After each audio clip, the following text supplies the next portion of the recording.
On ne parle que de ça, les résultats d'une enquête sur les cabines de bronzage pourraient aboutir à l'interdiction totale des cabines d'UV en France. Victoire Nsoundé, bonjour. Bonjour. Vous êtes journaliste et auteur de cette enquête publiée par 60 millions de consommateurs.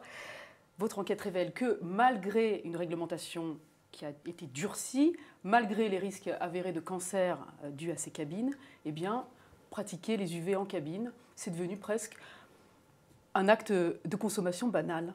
Vous vous attendiez à ce constat? Pas à ce point-là. C'est vrai que le résultat de notre enquête est très troublant. Nous, on a testé 50 centres, donc, ou des centres spécialisés ou des instituts de beauté qui proposent des cabines UV. On a envoyé des femmes avec des profils à risque spécifique.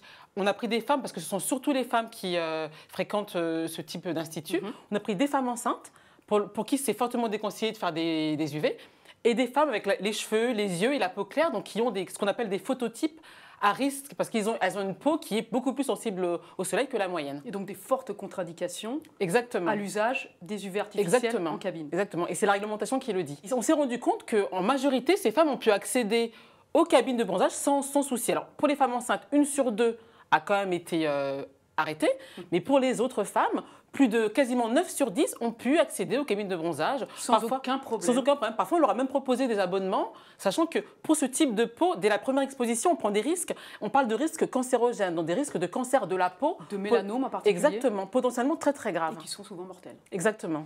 Alors vous pointez du doigt justement les dérives et le laxisme, vous dites coupable des professionnels de ces salons et de ces cabines de bronzage.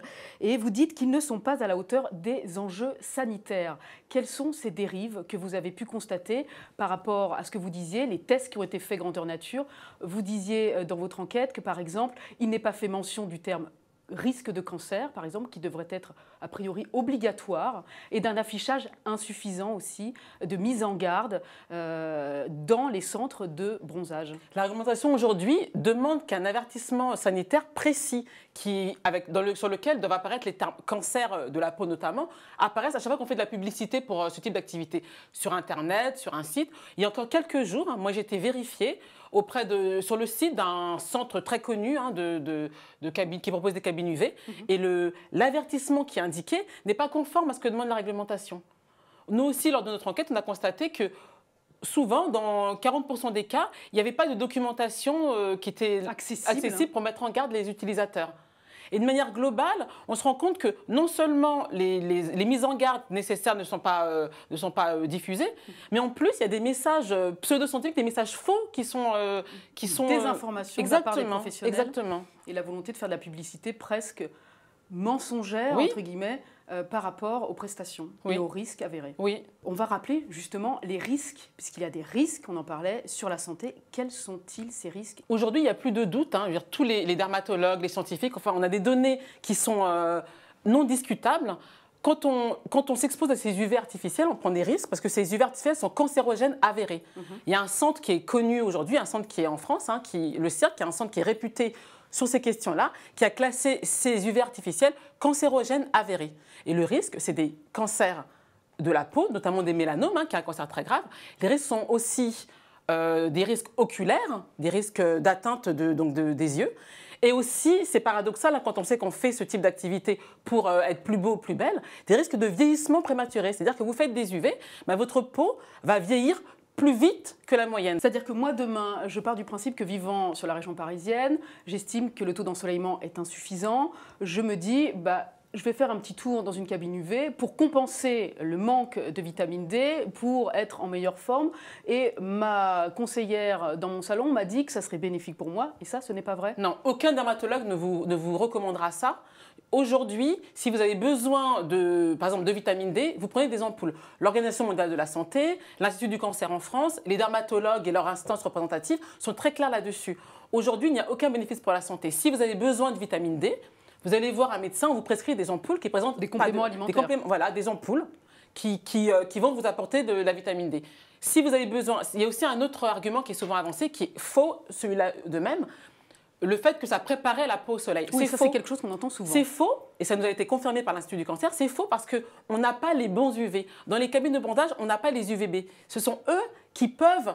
Alors, il faut faire attention à ce qu'on dit, parce qu'on sait bien que le soleil naturel aussi présente des risques. Les UVB peuvent éventuellement, dans un cadre bien précis, protéger, épaissir en fait la peau et protéger du soleil. Les UV des cabines de bronzage n'ont pas cette capacité. Donc c'est faux et archi faux. Donc pour démêler le vrai du faux, il faut se renseigner en amont, sur les sites peut-être du ministère de la Santé?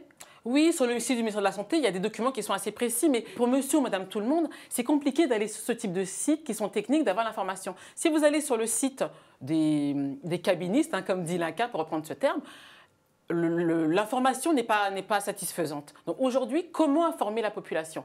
Il faudrait des campagnes d'information, à minima. Nous, on a tourné qui ça. n'existe pas. Aujourd'hui, elle n'existe pas. Il y a une prévention qui est faite par rapport au soleil, bien et à sûr, l'exposition naturelle, aux UV naturels, mais rien n'est fait pour les cabines UV. Non. Donc aujourd'hui, nous, on a tourné ça dans tous les sens. La prévention n'est pas faite, les professionnels ne sont pas à la hauteur des enjeux, clairement. Et on a une réglementation qui est ancienne en France, hein, qui date de la fin des années 90, qui vient d'être renforcée. Qui a été renforcée par 2 fois ces dernières années. Exactement, en 2013 et là de nouveau en 2014. Et nous, on se rend compte que pour autant, on peut y aller comme ça coûte peu cher. Il n'y a pas même de taxation. Ce serait très cher, ce serait dissuasif. Non, aujourd'hui, vous pouvez y aller comme ça.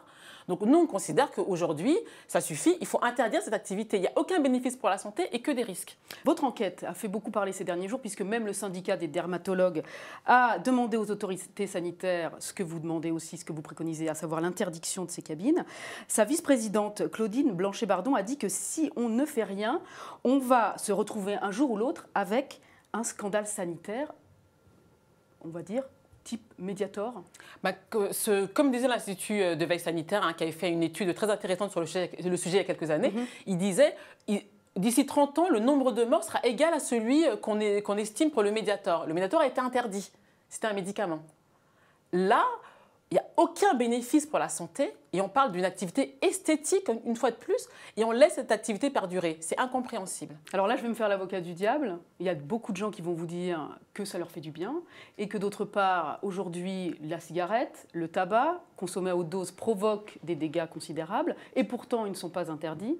Pourquoi ne pas éventuellement surtaxer l'accès à ces centres plutôt que de les interdire? Aujourd'hui, on a la chance avec les UV de ne pas avoir le nombre de morts qu'on a avec le tabagisme ou le nombre de morts qu'on a avec l'alcool.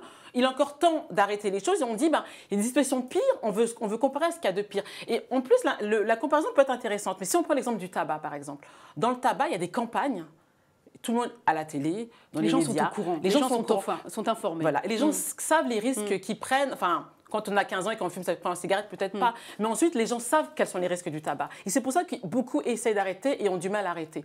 Les gens ne savent pas les risques qu'ils prennent avec les cabines de bronzage. Vous pensez que par rapport à cette enquête, par rapport à la réaction du syndicat des dermatologues, il va y avoir enfin une réaction de la part du gouvernement et des pouvoirs publics? Non, on l'espère, parce que les dermatologues, l'Institut du cancer, tous les acteurs concernés ont tiré la sonnette d'alarme et ça ne bouge pas. Et une fois de plus, nous, à la rédaction, on reçoit ces communiqués d'instituts, on ne sait pas qui ils sont, qui diffusent des informations fausses, parfois en se basant sur des études qui sont vraies, mais en tronquant, en modifiant, en extrapolant les résultats pour essayer de convaincre les gens que ça a scientifiquement un intérêt. Alors pour quand même donner quelques recommandations aux amateurs de ces cabines qui ne voudront pas malgré tout stopper leur pratique, quelles recommandations on peut leur donner? Alors, il y a une recommandation claire. Malheureusement, je vais être stricte. Pour quelqu'un, ce qu'on appelle les phototypes 1 et 2. Et là, une fois de plus, ne faites pas confiance à ce qui est marqué sur les sites parce que ce n'est pas tout à fait juste. Vous avez la peau, les cheveux clairs, les yeux clairs. Vous bronzez difficilement. Vous prenez facilement des coups de soleil. Il ne faut absolument pas y aller. Vous prenez des risques de la première exposition. Donc, vous aimez les cabines de bronzage, vous aimez, il faut y renoncer. Pour les personnes qui ont vraiment ce type de peau, il faut y renoncer.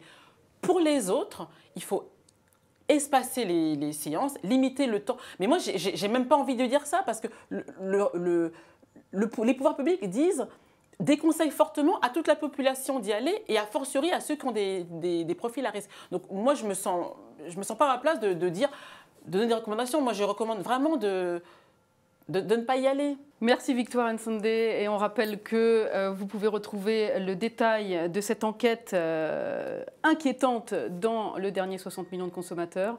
Merci d'être venu au Figaro. Merci à vous.